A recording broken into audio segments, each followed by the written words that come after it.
ఇప్పుడు ayurvedic products అన్నప్పుడు కొంతమందికి కొన్ని ఒక అభిప్రాయాలు ఏంటంటే అది తీసుకుంటే ఓన్లీ ఆయుర్వేదం తీసుకుంటే ఆయుర్వేదం ఆ మెడిసిన్నే వాడాలి, ఏదైనా వ్యాధి వచ్చినా ఇంకోటి వచ్చినా కానీ అలోపతి ఏమో ఇమీడియట్ దీనికి క్లినికల్ ట్రయల్స్ అని ఇంకోటని గవర్నమెంట్ ఆథెంటికేషన్స్ అని 100 లెక్కలు ఉన్నాయి. సో ఇవేమో ఒక ఆథెంటిక్ అయిపోయినాయి. ఈ మధ్య కాలంలో ఏంటంటే హాస్పిటల్ అన్న డాక్టర్లు అన్న ఆథెంటిక్ అయిపోయిన సందర్భంలో ఆయుర్వేదిక్ ఒక సపోర్టివ్ సిస్టమ్ లాగా పనిచేస్తుందా, లేకపోతే నిజంగానే వ్యాధిని తొలగించడానికి పనిచేస్తుందా? సో మీ ఒపీనియన్ ఏంటి? రెంటిని బేస్ చేసుకుని మీరు చేసిన రీసెర్చ్ ఏంటి? మీరు రెండిట్లో మీరు పరిశోధన చేశారు. ఆయుర్వేదము ప్రివెన్షన్ కి చాలా మంచిది. It works, I would say 99% prevention కి చాలా బాగా పనిచేస్తుంది. సెకండ్, ఫర్ ఎగ్జాంపుల్ క్యాన్సర్ ట్రీట్మెంటే తీసుకున్నాం అనుకోండి, it is proved beyond doubt that just allopathy cancer ని మొత్తం క్యూర్ చేయలేదు. క్యూర్ చేసుంటే మనం అనుకునే నెంబర్లు 20 లక్షల మంది డయాగ్నైజ్ అయితే 6 లక్షల మంది చనిపోయారు. 6 లక్షల మంది చనిపోయారు. సో మనం అనొచ్చు స్టేజ్ 3 వాళ్ళు, స్టేజ్ 4 వాళ్ళు బాడీలో చాలా పెరిగిపోయింది, అది కంట్రోల్ చేయలేము అని. కాకపోతే ఏ స్టేజ్ అయినా కూడా it is proved beyond that ఒక్క మెడిసిన్, ఒక్క మెడికల్ ప్రోటోకాల్ వల్ల, లైక్ అలోపతిక్ ప్రోటోకాల్ వల్ల 100% దాన్ని నయం చేయలేము అనేది proved beyond doubt. Correct. So అటువంటి కేసులో we should start looking at Ayurveda as a complementary medicine, as an integrative medicine. For instance నేను మీకు చెప్పినట్టు కీమో తీసుకున్నాను, లెట్స్ సే ఒక 6 కీమో సైకిల్స్ అన్నారు అనుకోండి డాక్టర్, లేకపోతే 21 chemo cycles, what ever it is, they come up with, oncologist come up with the protocol. దాని తర్వాత మళ్ళీ 6 నెలల దాకా మన నెక్స్ట్ స్కాన్ దాకా మనం ఏమవుతుందో మనకు తెలియదు, అన్లెస్ మనం ఫ్రీక్వెంట్గా స్కాన్స్ కానీ బ్లడ్ టెస్ట్ కానీ తీసుకుంటూ చెక్ చేసుకుంటే మన ఇన్ఫ్లమేషన్ మార్కర్స్, మన బాడీలో ఏం చేంజెస్ వస్తుంది, ఆ క్యాన్సర్ పెరుగుతోందా లేదా అనేది ఎవరికి తెలియదు. ఆ మధ్యలో there are so many anti cancer herbs. Okay, మనం ప్రివెంటివ్గా అవి తీసుకోవచ్చు. కరెక్ట్. కర్క్యూమన్ తీసుకోవచ్చు, బర్బరిన్ తీసుకోవచ్చు, so many anti cancer herbs. అవి తీసుకుని మన లైఫ్ స్టైల్, మన డైట్ చేంజ్ చేసుకుంటూ వెళ్తే వీఆర్ ప్రొటెక్టింగ్ అవర్ సెల్ఫ్. ఆ కేసులో చాలా బాగా పనిచేస్తుంది ఆయుర్వేదం. అసలు ఏం తీసుకోకుండా 6 నెలలు వదిలేసి సడన్గా వెళ్ళడం కన్నా హిస్టారికల్గా ప్రూవ్ అయిన హర్బ్స్ ఉన్నాయి. The good thing about allopathy is, as there are clinical studies, there is research done, but the same time there is also lot of benefits. Ayurveda thousands of years నుంచి మనం వాడుతున్నాం. I would say that is the clinical studies of Ayurveda. The fact that మనం carry forward చేస్తున్నాం ఈ నాలెడ్జ్ని. అవును, అదే కదా మరి. అంతే, దానిలో ఏమి యూజ్ లేకపోతే ఎవరు చేయం కదా. అవును, మోస్ట్ ఆఫ్ ది మెడిసిన్స్ కానివ్వండి, ఫుడ్ కానివ్వండి, ట్రయల్ అండ్ ఎర్రర్తో వచ్చినవే. ఓ ఇది తిన్నాం, ఇది బాగాలేదు, ఓకే ఇది ఎడిబుల్ కాదు, ఇది చాలా బాగుంది, రైట్, ట్రయల్ అండ్ ఎర్రరే కదా. అలా మన జనరేషన్ నుంచి నాలెడ్జ్ ట్రాన్స్ఫర్ చేసుకుంటూ వచ్చాం. Same way usage of these herbs thousands of years ago వాడుతున్నవన్నీ దానిలో కూడా వాల్యూ ఉంది, ప్రివెన్షన్కి ఉంది, as a complementary medicine. I will never say just ఆయుర్వేదం తీసుకోండి మీకు క్యాన్సర్ తగ్గుతుంది, ఎప్పుడు చెప్పను ఎవరికి. కీమోథెరపీ తీసుకుంటూ కాంప్లిమెంటరీ మెడిసిన్ కింద వాడితే మనము దాన్ని విన్ అవ్వడానికి ఛాన్సెస్ ఎక్కువ. ఓకే. అండ్ గవర్నమెంట్ రోల్ ఏంటి సార్ ఇందులో? ఇప్పుడు మీరు ఎంఎన్జే హాస్పిటల్ మీరు కూడా ట్రస్ట్ ద్వారా దాన్ని డెవలప్ చేశారు, అక్కడ చాలా ఖర్చు పెట్టారు. సో మీరు సేవా కార్యక్రమాలు కూడా ఒకవైపు చేస్తున్నారు క్యాన్సర్ పేషెంట్స్ని ట్రీట్ చేసే విషయంలో. నా ప్రశ్న ఏంటంటే ప్రభుత్వపు రోల్ ఏంటి? ఇప్పుడు ఈ నంబర్స్ నేను రీసెర్చ్ చేస్తే మనకేదో కొన్ని ఆర్టికల్స్ చదివితే వచ్చిన నంబర్స్ ఇవి. ఇది గవర్నమెంట్కి తెలియని విషయం ఏం కాదు. గవర్నమెంట్స్ దీని మీద ఎంత దృష్టి సారిస్తున్నాయి, వాళ్ళ పాత్ర ఎంత ఉంది, అండ్ ప్రజల పాత్ర ఎంత? గవర్నమెంట్ విషయంకి వస్తే మనకి ఆయుష్మాన్ భారత్ ఇన్సూరెన్స్ స్కీమ్ ఉంది. అదేవిధంగా స్టేట్ లెవెల్లో ఆరోగ్యశ్రీ అని చాలా ఇన్సూరెన్స్లు ఉన్నాయి. కానీ మనకి ఏదైనా ప్రాబ్లం, జబ్బు వస్తే, ఏదైనా డిసీజ్ వస్తే మనం వెళ్ళి ఆ ఇన్సూరెన్స్ వాడుకోవచ్చు అనే మైండ్ సెట్తో ఉన్నాం మనం.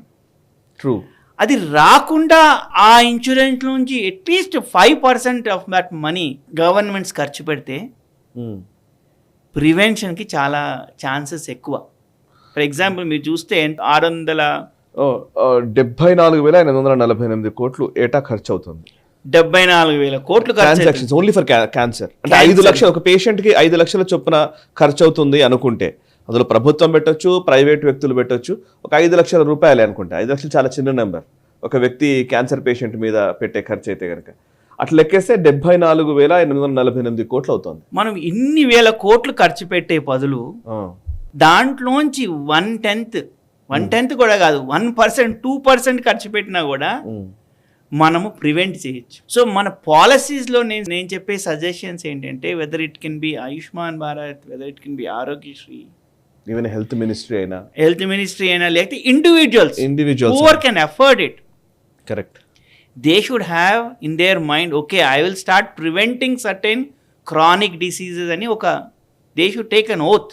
Yes, it's very good that we have more hospitals, it's very good that we have insurance, but the tiny portion of that we should spend towards prevention of these chronic diseases. But మీరు అన్నట్టుగా కొన్ని దేశాల్లో ప్రభుత్వాలు cycling ని ప్రోత్సహిస్తూ ఉన్నాయి, కొంచెం ఎక్సర్సైజ్లు లేకపోతే వ్యాయామానికి సంబంధించి ఎక్కువగా పుష్ చేస్తూ ఉన్నాయి, లైఫ్ స్టైల్లో కొన్ని మార్పులు తీసుకొచ్చే ప్రయత్నాలు చేస్తూ ఉన్నాయి. సో మన దగ్గర కూడా ఆరోగ్యం బేస్డ్ గా జరగాలి, వ్యాధి నివారణ కోసం కాకుండా ఆరోగ్యాన్ని పెంపొందించే విధంగా మన పాలసీలు ఉండాలంటారు, అంతేనా? యస్, అది కరెక్ట్ అండి. కాకపోతే ఒకటి పాజిటివ్ సైడ్ ఏంటంటే, అట్లీస్ట్ లాస్ట్ 10 ఏళ్ల నుంచి యోగా మీద, అవును కరెక్టే, ప్రతిసారి యోగా బాగా పెరిగింది ఈ మధ్య. యోగా మీద చాలా అవేర్నెస్ చాలా పెరిగింది. ఆయుష్ మినిస్ట్రీకి స్పెషల్ బడ్జెట్ వచ్చింది, ఒక మినిస్ట్రీ ఉంది. ఆయుర్వేదంకి, వేరియస్ యోగాకి, యునానీకి, వీటన్నిటికీ గవర్నమెంట్ ఫండ్స్ ఇస్తుంది. కాకపోతే ఏంటంటే మనం దాన్ని తీసుకుని, ఆ విజన్ని తీసుకుని ముందుకెళ్ళి మన లైఫ్ స్టైల్లో ఈ yoga and Ayurveda we should make them part of our life style. Government కొన్ని దాకా చేయగలుగుతుంది. యోగా డే అని చేస్తున్నాము, Ayurvedic day world Ayurveda day చేస్తున్నాము. కాకపోతే ఏంటంటే మనము దాన్ని అడాప్ట్ చేసుకోవడం అనేది చాలా important. While government is doing its part, the only suggestion which I would give is ప్రివెన్షన్కి కొంచెం ఫండ్స్ ఆర్గనైజ్ చేయాలి. అండ్ ప్రతి ఒక్క స్టేట్లో ఆయుష్ మినిస్ట్రీ ఆ ప్రివెన్షన్కి ఆయుర్వేదిక్ మందులు ఎంత వాడుతున్నాము, యోగా ఎంత ప్రమోట్ చేస్తున్నాము, and how people are really getting this into their daily life. Food habits ఎలా ఉండాలనే విషయంలో కూడా ప్రచారం ఎక్కువ చేయాలేమో. కరెక్ట్ అండి. తర్వాత ఎలక్ట్రానిక్ హెల్త్ రికార్డ్స్, ఇప్పుడు గవర్నమెంట్, సెంట్రల్ గవర్నమెంట్ కూడా చాలా ఇంపార్టెన్స్ ఇస్తుంది. కాకపోతే ఏంటంటే ఆ ఎలక్ట్రానిక్ హెల్త్ రికార్డ్ సిస్టంలో కూడా we should start bringing integrative protocols, start capturing more and more data, every పర్సన్ది డేటా క్యాప్చర్ చేసుకుని ఏ పాపులేషన్స్ వల్నరబుల్గా ఉన్నాయి ఆ పాపులేషన్కి కొంచెం ఎక్కువ ఫండ్స్ ఇచ్చి ప్రివెన్షన్కి ఎక్కువ ఫోకస్ చేసి, తెలుస్తుంది కదండి మనకి ఇప్పుడు ఎవరిది డైట్స్ ఎలా ఉన్నాయి. మనము ఇఫ్ ఎట్ ఆల్ మనము డేటా అంతా కనుక క్యాప్చర్ చేసుకోవడం మొదలు పెడితే అట్లీస్ట్ మన 80% పాపులేషన్ ఆ ఎలక్ట్రానిక్ హెల్త్ రికార్డ్లో కనుక తీసుకురాగలిగితే మనకి స్టాటిస్టికల్ ఇన్ఫర్మేషన్ చాలా ఉంటుంది మన చేతిలో. దాని నుంచి కూడా మనం చాలా ప్రివెంటివ్ ప్రోగ్రామ్స్ రన్ చేయగలుగుతాం. So digitalisation of electronic records is very very important. That's one of the things we should start looking into it. Correct. చివరిగా ప్రేక్షకులకు మీరు ఇచ్చే సజెషన్ ఏంటి? అండ్ మీరు మిమ్మల్ని అప్రోచ్ అవ్వాలన్నా, ఆయుర్వేద్ గురించి తెలుసుకోవాలన్నా వాళ్ళకు ఉన్న ఆప్షన్స్ ఏంటి? ఒకటి, మాది contact@ayurved.com. సెకండ్ థింగ్, నా అడ్వైజ్ వచ్చి అగైన్ నా నెంబర్స్ కూడా నేను ఇస్తాను, మీరు పబ్లిష్ చేయొచ్చు. లాస్ట్గా నేను చెప్పేది ఏంటంటే వాటర్ ఇంటేక్, మన బాడీని హైడ్రేటెడ్ చేసుకోవాలి. మినిమం 3 to 4 లీటర్లు వాటర్ తాగాలి. నెక్స్ట్, లో ఫ్యాట్, లో ప్రోటీన్, లో sugars and high fibre diet తీసుకోవాలి. మినిమం 4 to 5 సర్వింగ్స్ ఆఫ్, అంటే 4 to 5 కప్పులు of fruits and vegetables everyday మన డయట్లో యాడ్ అవ్వాలి. తర్వాత yoga and meditation should become part of hour daily routine. దాంతో ఆటోమేటిక్గా స్ట్రెస్ మేనేజ్మెంట్ కూడా చేయగలుగుతాం.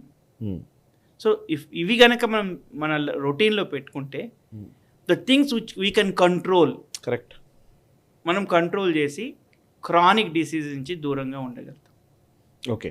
సో మిమ్మల్ని అప్రోచ్ అవ్వాలంటే, నన్ను అప్రోచ్ అవ్వాలంటే sarath.addanki@ayurved.com డైరెక్ట్గా ఈమెయిల్ కొడితే ఆల్మోస్ట్ వాళ్ళు ఎవ్రీడే చెక్ చేస్తుంటారు. ఓకే, ఇమీడియట్గా మేము రెస్పాండ్ అయ్యి. ఎక్కడ ఉంది సార్ ఇది? గచ్చిబౌలి? 2 క్లినిక్స్ ఉన్నాయండి. ఒకటి గచ్చిబౌలిలో ఉంది, ఇంకొకటి సునోల్ అని కాలిఫోర్నియాలో, శాన్ ఫ్రాన్సిస్కో దగ్గర ఉంది. ఓకే. ఈ వీడియో మీకు నచ్చినట్టయితే లైక్ చేయండి, 10 మందికి షేర్ చేయండి. అలాగే కామెంట్ల రూపంలో మీ అభిప్రాయాలను మాతో పంచుకోండి. Nationalist hub group of channels ను సబ్స్క్రైబ్ చేసుకుని తెలుగునాట జాతీయవాద జర్నలిజాన్ని ప్రోత్సహించండి. ఈ వీడియో కింద ఉన్న బెల్ ఐకాన్ పై క్లిక్ చేయడం మర్చిపోవద్దు.